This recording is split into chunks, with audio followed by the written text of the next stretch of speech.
Bonjour et bienvenue dans Au cœur du e-commerce. Je suis Céline, consultante en optimisation du taux de conversion. Concrètement, j'aide les e-commerçants à augmenter leurs ventes sans augmenter leur trafic. Mon rôle, c'est d'améliorer ce qui compte vraiment, donc l'expérience d'achat, la clarté du parcours et ce petit moment décisif où un visiteur passe ou ne passe pas à l'achat. J'analyse votre site comme si j'étais un client, je cherche où vous pouvez perdre des ventes, ce qui bloque, ce qui peut freiner, puis on simplifie, on clarifie, on optimise les pages clés. L'objectif, c'est plus de résultats, plus de chiffre d'affaires, avec le même volume de trafic. Juste avant de commencer l'épisode du jour, si vous sentez que votre boutique pourrait mieux convertir, que quelque chose bloque peut-être mais vous ne savez pas exactement quoi, je peux peut-être vous aider. Si vous voulez, vous pouvez réserver un appel via le lien dans la description du podcast. Et maintenant, place à l'épisode. Aujourd'hui, on va parler d'un produit que tous les hommes portent, mais dont on parle finalement assez peu, le sous-vêtement. Mon invité, Nicolas Hernandez, a cofondé Petron, une marque masculine premium qui a choisi de se positionner sur la qualité, la transparence et une fabrication européenne dans un marché pourtant ultra concurrentiel. Derrière ce produit du quotidien, il y a une vraie stratégie, donc construire une marque forte, maîtriser ses coûts, trouver l'équilibre entre la croissance et la rentabilité, et fidéliser dans un univers où l'acquisition devient de plus en plus chère. Dans cet épisode, on va parler de positionnement, de décisions difficiles, de pilotage e-commerce et de la réalité des coulisses d'une DNVB aujourd'hui. Bonjour Nicolas, merci d'avoir accepté mon invitation. Bonjour Céline, avec plaisir. Alors pour commencer, est-ce que tu peux te présenter et nous raconter qui tu étais avant de lancer Petron et qu'est-ce qui, dans ton parcours, t'a amené vers l'e-commerce et l'entrepreneuriat? Ouais. Alors, je m'appelle Nicolas, j'ai 43 ans. Ça fait maintenant 8 ans, je pense que un peu plus même, hein. Ça fait 7 ans que... Non, alors, je dis n'importe quoi, parce que je suis un peu plus. Non, ça fait... j'ai arrêté en 2018, donc ouais, 7 ans et demi que j'ai quitté l'emploi que j'avais de directeur de boutique pour fonder Petron. Ouais, Euh, Moi, j'avais repéré, oui, effectivement, le modèle des DNVB. Donc, ce modèle de vente en direct vers les consommateurs. Et j'avais l'intention de monter une marque. Au départ, j'étais pas forcément parti sur le segment des sous-vêtements. Je voulais faire de la maroquinerie masculine parce que j'avais d'accord. identifié qu'il y avait peu de concurrence sur ce marché-là et qu'il n'y avait pas vraiment d'offres au positionnement prix des DNVB, c'est-à-dire il y avait de l'entrée de gamme, il y avait des produits chers, il n'y avait pas des produits de qualité à un prix abordable. À ce moment-là, j'étais directeur de boutique en grand magasin et Mhm. pour la marque Fursac. Ok, J'étais sur un gros stand en sortie d'escalator en costume. d'accord. On me prenait un peu pour les renseignements et on me demandait souvent où était tel et tel rayon. Et bon, le premier qu'on me demandait le plus, c'était la chaussure. J'avais été directeur de boutique chaussures pendant quelques années avant et je connais l'engouement pour ce produit, mais en même temps, c'est un produit pour se lancer, c'est cher, c'est complexe, il faut acheter des formes. Enfin, Oui, j'avais déjà éliminé cette option. ouais, Et le deuxième qu'on me demandait, c'était les sous-vêtements masculins. Et effectivement, il y a une demande pour ce produit, puisque tout le monde en porte. oui, Mais il n'y a pas vraiment de marque, enfin du moins à l'époque, je trouvais qu'il n'y avait pas vraiment de marque qui répondait à mes besoins. Moi, je consommais depuis le jour où j'ai commencé à acheter mes habits, j'ai fait attention au lieu de production, à la qualité, hmm, un peu tout. Et le dernier produit que j'achetais pas forcément dans ces critères-là, c'était les boxers parce que j'avais pas trouvé de marque qui répondait à tous ces critères-là. ouais, Et donc je me suis dit, ben oui, pourquoi pas. En plus, bon, voilà, j'étais pas designer, comme, j'étais commercial, quoi, plus ou moins. hmm, Et, euh, et je me suis dit, ben ouais, ce serait peut-être la bonne chose pour tenter sa première entreprise de faire un produit qui est peut-être un peu plus simple à designer et qui est plus utilitaire, où il y a moins une dimension mode et coup de cœur que sur de la maroquinerie. oui, Donc voilà, je me suis lancé sur ça. Au départ, à 100%, c'était moi seul, mais assez rapidement, m'a accompagné déjà soir et week-end dès le début. ouais, Euh, parce que ouais, j'étais loin du commerce, comme je t'ai dit, je travaillais en boutique. oui, Euh, les réseaux sociaux, c'est pas vraiment de ma génération. Donc, c'était pas ma passion non plus. J'étais, Je comprends tout j'étais à à fait. peine dessus. Je crois que j'étais même pas sur Instagram à cette époque-là. Ouais. Donc, et alors qu'elle, elle était responsable d'une équipe de marketing digital dans une agence de com Ok. à Paris. Ouais. Donc, elle était beaucoup plus à l'aise que moi avec ça. Donc, d'entrée, celle qui a pris tu vois, cette partie à sa charge. Et puis, un an plus tard, on a lancé nos produits. On a eu les premiers produits, on a commencé à commercialiser. Et un an après avoir commercialisé, juste avant le Covid, elle a quitté son emploi pour rejoindre à 100% Petron. Et Ok. puis, je crois que la fin de son préavis était la veille du Covid ou quelque chose comme ça. Donc, Ah oui, d'accord. c'est c'est peut-être pas le meilleur timing. Moi, j'avais mon chômage qui s'arrêtait au même moment et tout. Bon, on a un peu stressé à ce moment-là, mais Oui. finalement, tout s'est bien passé. Ouais. Bon. Ben oui, parce que vous vendez en ligne, donc Oui, à l'époque, c'était on vendait pas. qu'en ligne, donc il y avait pas. Ben, Ouais. pendant 15 jours, il y a quand même plus personne qui commandait, hein. Donc, il y a eu 15 jours où ça a un peu stressé. Ouais. Et puis ça a repris même plus fort, ça a même été un accélérateur hein, au final. Ouais. Ah bah super. Voilà. Ouais. Donc c'était une opportunité de marché que t'as identifiée en fait. Ouais. Ouais. Ouais, moi, j'avais identifié les DNVB.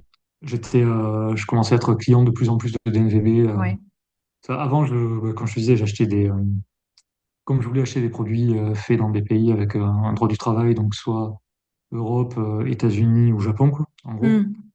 Euh, il y avait plus ou moins que les marques haut de gamme, quoi, ou les marques un peu créateurs qui faisaient Ouais. ça. Ouais. Et c'était quand même un petit budget. Et donc, du coup,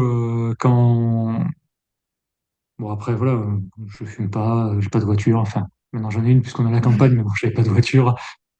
C'était le seul endroit dans lequel je dépensais un peu d'argent, donc je pouvais me le permettre. Ouais.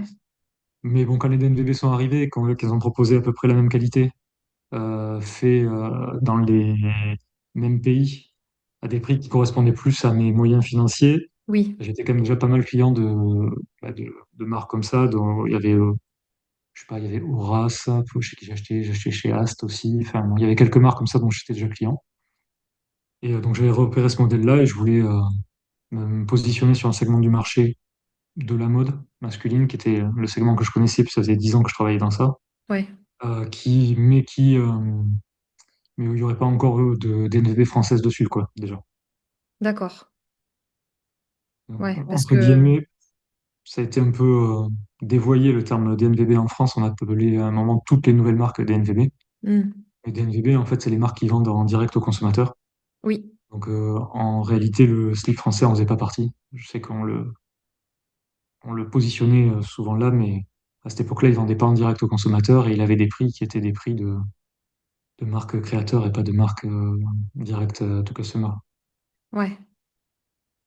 Oui, parce que c'est quand même un marché qui est assez concurrentiel finalement, le sous-vêtement masculin. Et vous aviez conscience de ce risque au départ? Alors oui et non. Enfin oui et non, il est concurrentiel. Il y a beaucoup de marques, mais je pense que dans le secteur de la mode, il n'est pas. C'est un des marchés les moins concurrentiels en fait. Il y a beaucoup de marques, mais c'est des marques un peu anciennes. Et il n'y avait pas vraiment de marque moderne à part le C français en l'occurrence, Oui. à ce moment-là. Et en plus, c'est pas. Moi, je considère pas vraiment le C français comme une marque de sous-vêtements, je la considère plus comme une marque de Made in France. Parce que quand même, toute leur communication est basée autour du Made in France plus Ouais. qu'autour du produit. Oui, oui, clairement. Et, euh, et après, non, il n'y avait pas de marque moderne sur. Maintenant, il y en a, mais à l'époque, il n'y en avait pas. Et les grandes marques, en fait, elles ne s'occupent pas des accessoires. C'est des usines, souvent en Asie, pour les sous-vêtements, qui payent des Hmm. royalties pour pouvoir utiliser le nom de marque des grandes marques, quoi. D'accord. Donc, c'est quand même pas. On n'est pas quand même sur le top de l'innovation, quoi, sur ces marchés-là, quoi. Ouais. Depuis, on a des concurrents qui sont arrivés. Alors, pas forcément des concurrents français. Il y a des concurrents, c'est plus des Scandinaves, Ok. qui n'ont pas forcément pénétré tant que ça le marché français. Mais à l'époque, c'était pas ultra concurrentiel. D'accord.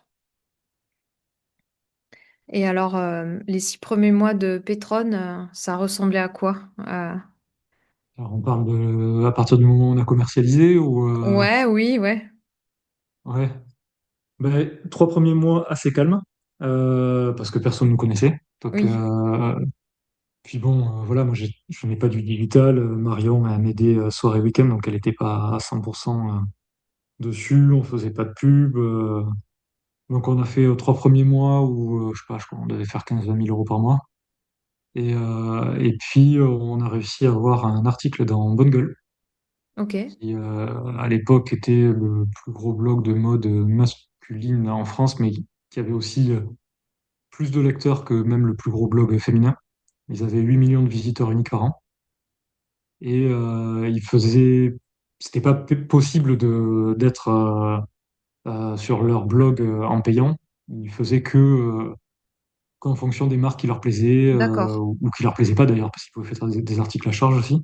Ah Et, ouais, euh, et nous, en fait, j'ai un ami qui connaissait un rédacteur qui m'a permis de faire passer un boxer à un rédacteur. Qui au départ c'était plus pour lui demander son avis parce qu'il avait fait une série de 3 articles ultra longs sur justement les sous-vêtements masculins où il avait comparé toutes les gammes. Donc justement c'est là quand je dis ils n'étaient pas forcément dans le positif quoi. Il avait comparé d'accord. je sais pas 20 30 marques Ouais, et il y en avait 4 5 où il trouvait ça bien et le reste soit moyen soit pas terrible quoi. ouais, Et ils étaient bah, esprit critique, enfin normal quoi. Enfin ils oui, étaient oui, oui. Bah, ils comme, donnaient leur avis, comme- quoi. Ouais, ouais comme ils n'étaient pas payés, ils donnaient leur avis ouais, honnête. ouais, c'est ça. Et voilà. Et moi, j'avoue, j'avais lu ces articles-là au moment où je finissais le prototypage. Et en fait, j'avais relancé une session de prototypage pour prendre en compte pas mal des retours qu'il avait fait, parce que c'était quand même assez pointilleux, cet article, enfin, cette série d'articles. D'accord. Et donc, du coup, il y a quand même pas mal de choses qui avaient été modifiées et qui rentraient dans son cahier des charges à lui, quoi. Ok. Et donc, du coup, bah, il a adoré. Le jour même, il m'a envoyé un message en mode bah, je trouve ça génial et je vais te faire passer dans les pépites de la rédaction. Waouh. Et là, en 10 jours, on a vendu tous les stocks qu'on avait produits. Waouh, trop bien. Donc, ouais. Donc, on a eu 3 mois calmes, 10 jours, on a tout vendu d'un coup, et Ouais, 3 mois pour reproduire la ah production ouais. d'après, parce que c'est des délais de prod, donc 3 mois avec pas de produits, puisqu'on devait reproduire, puisqu'on n'avait plus rien. Et oui, le temps de réapprovisionner. Exactement. Ouais, d'accord. Donc c'était vraiment la première validation du marché, quoi. Premier pic de C'est commande. ça. Ouais, Ouais, exactement. ok. Euh, et avec le recul, est-ce qu'il y a une erreur au début que vous avez faite de laquelle vous avez le plus appris? Alors, non, on en a fait plein, hein. Donc, c'est difficile, parce que bon, c'était notre première entreprise tous les deux. Ouais, J'étais pas designer. Elle bossait dans le digital, mais plutôt pour le corporate. Donc, elle a appris tout ce qui était commerce aussi au passage. Donc, je sais pas, dans les erreurs, première production, on a mis des étiquettes sur les boxers. Euh, Maintenant, on met des transferts. des Il y a plein de marques transferts. qui mettent des C'est- transferts. En fait, c'est juste tout ce qu'il y a comme info sur l'étiquette, c'est juste imprimé sur la toile, en fait. Ah oui, oui, Donc, oui. on le sent pas, quoi. Oui, Et je sais pas, à l'époque, quasiment tous les boxers avaient des étiquettes, hein. On n'était pas les seuls à ouais, avoir des étiquettes. ouais, Et je crois que même toujours aujourd'hui, la majorité des boxeurs ont des étiquettes. Mais bon, j'imagine. visiblement, ça plaisait pas à beaucoup de monde. Donc on avait, Bah je sais ouais. pas, 5000 pièces et j'ai coupé au ciseau à ongles les angles des 5000 étiquettes. D'accord, quelle Voilà. super journée tu as dû passer. Bon, c'était pas qu'une heure. Je sais pas, après, qu'est-ce qu'on a fait? On a fait pas mal évoluer notre toile. Au départ, on était parti sur une toile ultra douce, mais qui était, on utilisait du tencel modal. Donc c'est Ouais, très très très doux, mais ça a tendance à un petit peu pelucher avec le temps. Donc là, on est passé sur du tencel lyocell, qui est un tout petit peu moins doux quand c'est neuf, mais qui est bon, déjà beaucoup plus doux que du coton et qui ne peluche jamais. d'accord. Enfin, il y a plein de choses. Là, nous, pour te dire, en fait, moi, c'est le conseil que je donne tout le temps, c'est il faut pas aller à la simplicité. Parce que si on va à la simplicité, on n'a aucune différenciation marché. Si Mm, on n'a aucune différenciation marché, n'importe qui arrive peut faire la même chose que toi. ouais, Et s'il baisse de 1 euro, ben, c'est Voilà, lui qui, c'est qui aura le marché, quoi. exactement. Donc, nous, depuis le début, on n'a pas acheté des toiles sur catalogue. On faisait nos propres toiles, on achetait des fils, on faisait notre propre programmage, nos propres mélanges de fils. Voilà, on choisissait Ok, les lastins qu'on voulait. Enfin, bon, voilà. Et ben, à force de faire ça, on a développé notre propre toile, on a itéré, ça fait bien 2 ans et demi qu'on a la même, et qui vraiment, sur le marché, est bien, bien, bien meilleure que, que ce qu'on peut trouver, que n'importe qui. ouais, Et, euh, et du coup, bah, c'est ça qui fait notre grande force aujourd'hui, le confort et la durée dans le temps, le maintien que peut avoir cette toile qui ne bouge pas après les lavages et tout ça. Et, euh, et c'est ça aussi qui fait, parce que on parle beaucoup de l'homme, mais on a lancé la femme là en septembre. oui, Et c'est justement bah, ce qui ressort, même chez la femme, il n'y a personne qui a une toile comme ça. Parce que c'est un marché un peu plus. Le marché de la femme, c'est un marché plus lié à la mode. Donc il y a moins de recherche sur la matière et plus de recherche sur le style, on dira. oui, Et donc du coup, bah, oui, on a une toile qui est exceptionnelle pour le marché et qui fidélise beaucoup nos clients ouais, et qui fait que le lancement de la femme, en arrivant avec cette toile qui était déjà finalisée et déjà optimisée depuis plusieurs années, a été beaucoup plus facile que le lancement de l'homme, quoi. ouais, ouais, je comprends. Et pour parler un petit peu de croissance et de rentabilité, aujourd'hui dans votre business, qu'est-ce qui fait vraiment la différence entre, bah, la croissance et la rentabilité? Est-ce que c'est l'acquisition, la fidélisation justement, le panier moyen ou, autre chose? Alors, nous, on essaye de travailler un peu les deux en parallèle. Ouais. Donc, le constat de base, parce qu'au départ, on était sur le marché de l'homme, c'était que les hommes ne s'intéressent pas à leurs sous-vêtements. Mmh. Donc, il fallait un produit pas trop cher, parce que sinon, ils ne les serraient pas. Ouais, Donc, d'où le modèle d'NVB. Et bon, j'en ai pas parlé, mais on a beaucoup optimisé le fait de ne pas acheter sur catalogue, d'acheter directement le fil, de faire nous-mêmes la toile et tout ça. Ça réduit encore les intermédiaires au-delà des intermédiaires qu'on a réduits via les DNVB. ouais. Donc même par rapport au DNVB, on est moins cher à produits et lieux de fabrication équivalents, de 20% à peu près. Donc ça, c'était le premier point, c'était avoir un excellent, nous, ce qu'on appelle le rapport qualité-prix éthique. Mmh. Donc forcément, ça nous oblige à travailler avec des marges un peu serrées. Ouais. Et pour réussir ça, enfin pour faire ça tout en étant rentable, eh bien, il faut se fixer des limites sur l'acquisition, pas dépasser un certain montant, et fidéliser les clients. Mmh.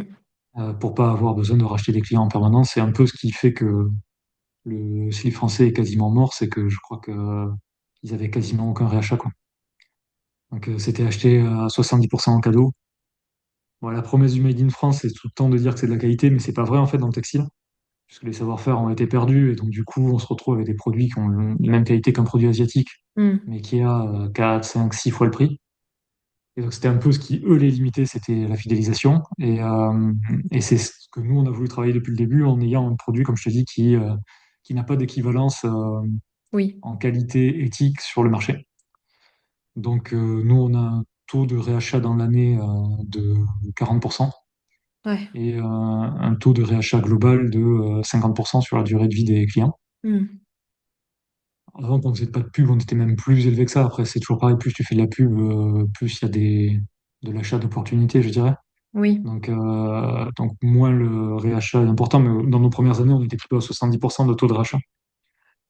Euh, et, euh, et aussi, ouais, donc ce réachat par rapport à la qualité du produit, pas dépenser trop en pub. Alors on fait 17% de notre chiffre d'affaires en pub à peu près. Mmh. Euh, les DNVB, on tourne plus aux alentours de 30%. Et on a très très très peu, vu que le produit est de qualité, qu'on a beaucoup travaillé les guides détails, on essaie d'être le plus didactique quoi, sur tout ce qu'on fait pour que les gens comprennent bien Oui. quelle est leur taille, quel est le produit qui leur convient. Et donc on a très très peu de retours et d'échanges. Remboursement plus échange chez nous, ça représente 3% de notre chiffre d'affaires. D'accord. Sur un marché du textile où c'est plutôt 20%, quoi. Ouais. Donc c'est ça qui nous permet, nous, d'être à la fois rentable et en croissance. Ouais. Et après, on essaie comme je te dis, de caper un petit peu les investissements. On fait pas de la croissance pour la croissance, quitte à dégrader la rentabilité, parce que dans tous les cas, vu qu'on fait notre toile en amont en partant du fil et tout ça, ça prend beaucoup de temps à produire. Oui, Et il faudrait qu'on fasse des arbitrages. Si on fait plus de 100% de croissance, euh, après c'est compliqué d'avoir à la fois du stock et à et la fois oui. de se staffer assez pour absorber la croissance. Donc on essaie de se Mm. maintenir voilà, entre 75% et 100% de croissance chaque année. Oui, Pas forcément essayer d'aller faire 200, 300%, qui nous mettrait à risque, qui probablement baisserait la qualité des produits et la rentabilité de la société. oui, il y a un juste équilibre à trouver Ouais, pour faire de la croissance tout en gardant la qualité. exactement. Mm. Et pour parler un petit peu du pilotage de votre site, quels sont les indicateurs que tu suis quand tu ouvres ton dashboard le matin? C'est quoi que tu regardes à peu près tous les jours? Alors, je ne regarde pas tous les jours, parce que j'essaie de lisser un peu à la semaine, je dirais. Ouais, Ouais. Je regarde quasiment tous les jours, mais j'essaie plutôt de me faire une idée à la semaine, parce que bon, d'un jour sur l'autre, ça peut pas mal changer. oui, Je regarde le COS, donc c'est le coût d'acquisition en pourcentage du chiffre d'affaires du site en ligne. Je regarde le CAC New Client, donc le prix d'acquisition d'un nouveau client. On s'est fixé maximum 25, on est plutôt à 21, 22 en moyenne, et sachant qu'on est rentable sur la première vente jusqu'à 35. d'accord. Panier moyen qui est assez stable, donc je ne regarde pas forcément tous les jours, donc notre Mm. panier moyen est assez stable, le panier article, donc le nombre d'articles par panier. Nous, on a justement pour inciter à faire plus de volume, et pour justement pouvoir proposer ces prix-là, puisque le seul moyen pour proposer ces prix-là, c'est faire du volume pour nous. On a des prix dégressifs en fonction de la quantité. Ouais, Donc, on a un panier article qui est bon. On a quatre articles et demi en moyenne par commande. d'accord, ouais, Ce qui fait que même avec des produits pas très chers, on a un panier moyen en TTC à 94 euros.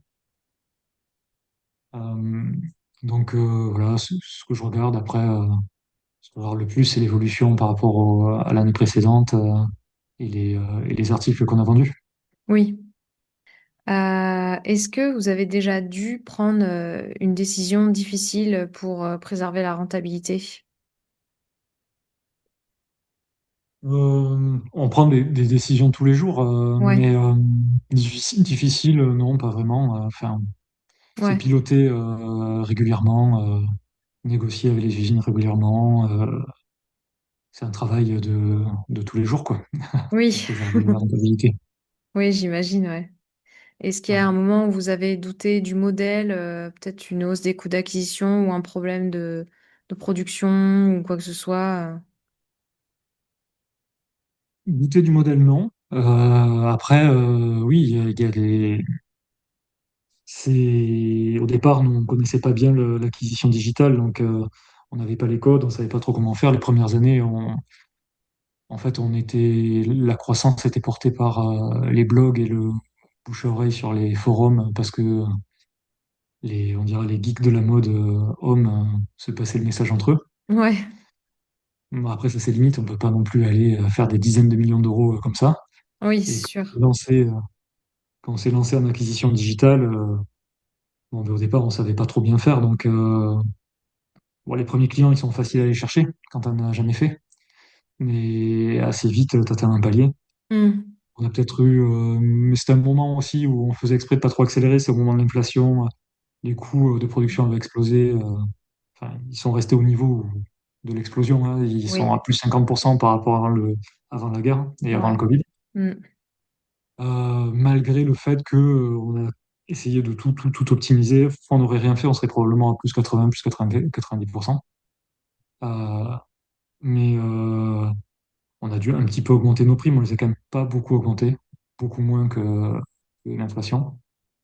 Donc voilà, ça s'est fait au fur et à mesure. C'est Ouais, pas, tu doutes toujours, euh, mais tu ajustes toujours régulièrement, aussi bien du côté des achats que de l'acquisition, tes prix de produits, enfin, tu es toujours en optimisation pour réussir à trouver les clients. Et, Oui, euh, et après, nous, ce qui nous a pas fait douter, c'est qu'on était très nuls au début. Donc, on savait qu'on avait des marges de progression. On savait que si ça marchait en étant autant des débutants du e-commerce, on se doutait bien que le jour où on serait un peu plus correct en e-commerce, ça marcherait mieux, quoi. ouais, Et on sait qu'on a encore beaucoup de marge d'optimisation sur la partie e-commerçant. Donc le produit là est vraiment bien, ouais, mais on a, on est beaucoup, beaucoup, beaucoup mieux qu'au début hein, sur tous les sujets. ouais, Mais on sait qu'on peut optimiser encore pas mal de choses, quoi. ouais.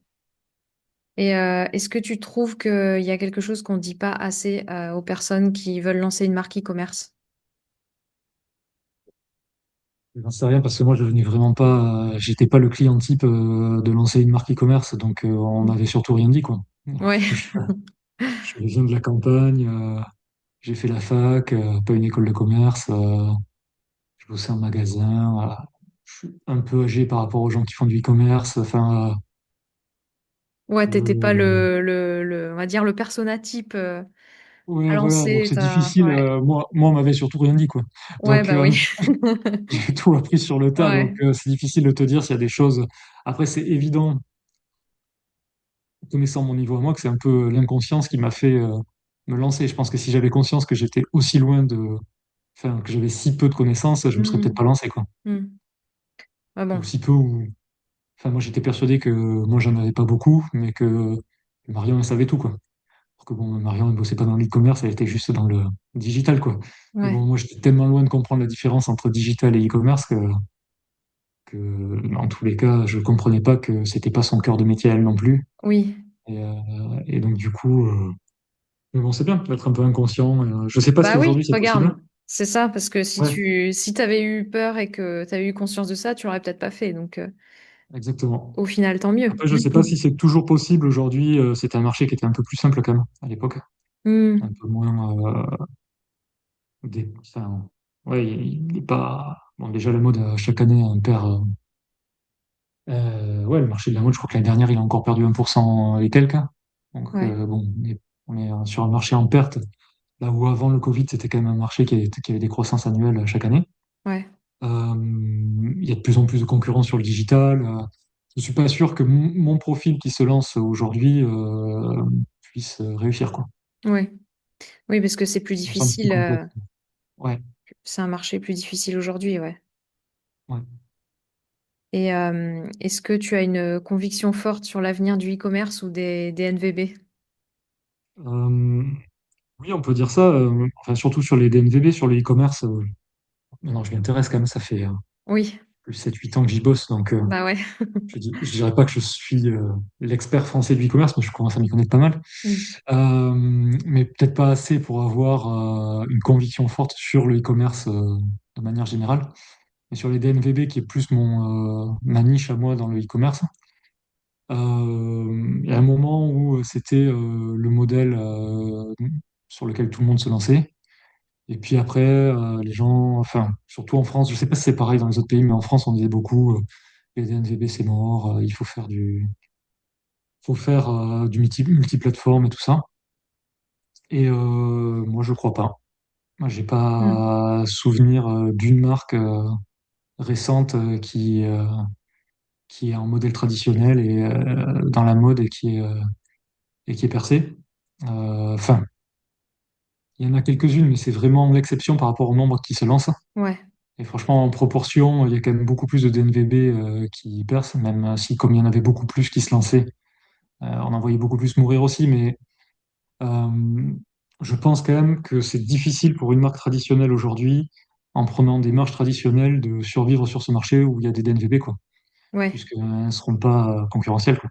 oui, C'est difficile pour une marque de mode féminine d'aller concurrencer, de se lancer, et d'aller concurrencer Cézanne ou Balzac si elle se met en mode traditionnel et qu'elle fait les mêmes produits avec une gamme plus courte parce qu'elle n'a pas les moyens qu'elle vient de se lancer et à 3 fois le prix, quoi. Donc, ouais. Bah oui, c'est clair, ouais. pour moi, à moins d'être un designer de génie et se lancer sur un segment très haut de gamme qui vise une clientèle niche et prête à mettre beaucoup d'argent juste pour un produit très très différenciant, il n'y a quasiment aucune chance de réussir une marque sur des modes avec un modèle traditionnel aujourd'hui, quoi.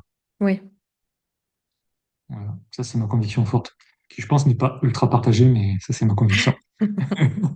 c'est ta conviction, exactement. Ouais.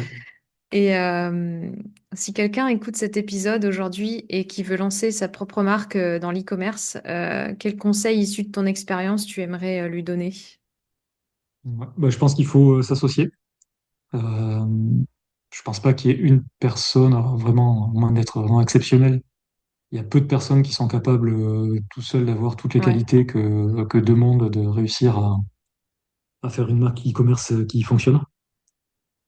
Bon, après, quand l'entreprise grandit, on emploie des gens pour faire les tâches pour lesquelles on est le moins doué. Mais au départ, ben, souvent, pendant les 2, 3 premières années, il faut faire, c'est les fondateurs qui font tout seuls, quoi. ouais, c'est ça. Donc il faut qu'il y ait quand même une bonne compatibilité de compétences, quoi. Oui, c'est ça, ouais. Donc ça, c'est le premier point. Et ouais, le deuxième point, bah, pas partir la fleur au fusil, quoi. Calculer. C'est bon, nous, on n'était pas des champions du e-commerce, mais avant de se lancer, j'avais quand même tout calculé sur la rentabilité. Ouais, Il faut vraiment regarder le marché, l'étudier ouais, pendant longtemps, trouver un positionnement différenciant, euh, voir si ce positionnement différenciant il est tenable en termes de marge pour toi, comment il est tenable, qu'est-ce qu'il faut mettre en place. Enfin, faut une vraie stratégie, quoi. Moi, ouais, c'est un peu ce que je vois dans les gens qui sont un peu plus experts que moi, typiquement les profils un peu jeunes qui sortent de grandes écoles de commerce. ouais, Ils ont tendance à se dire bon, ben, je suis un champion, ce qui est souvent vrai, hein, mais je suis un champion de l'exécution et bon, l'idée, elle est subsidiaire, quoi. Enfin, je peux faire n'importe quoi, de toute façon, ça oui, marchera. ouais, ouais, ouais. Et ben, souvent, on se prend un plafond hein, au bout d'un moment. Parce que l'idée, c'est quand même clé. Après, l'exécution, elle est ultra importante aussi, Mais ça fait pas tout. mais l'exécution suffit pas tout, suffit pas, Ouais, quoi. C'est-à-dire ouais, que à un moment, si l'idée était pas bonne, il y a un plafond de verre qui arrive. ouais, bah ouais, c'est clair. Eh ben, merci beaucoup, Nicolas, pour cet échange. Et merci à vous d'avoir écouté Au cœur du e-commerce. Si cet épisode vous a plu, pensez à vous abonner et à le partager à un e-commerçant autour de vous, ça aide énormément le podcast. Et si vous voulez augmenter vos ventes sans augmenter vos dépenses en acquisition, c'est exactement mon métier. J'analyse votre site comme le ferait un client, je vais repérer les points de friction, les moments de doute, les pages qui font hésiter, et puis on simplifie, on clarifie, on optimise. L'objectif c'est simple, c'est plus de visiteurs qui deviennent clients avec le même trafic. Si vous voulez qu'on regarde ça ensemble, vous pouvez réserver un appel via le lien en description. Et à très vite pour un nouvel épisode.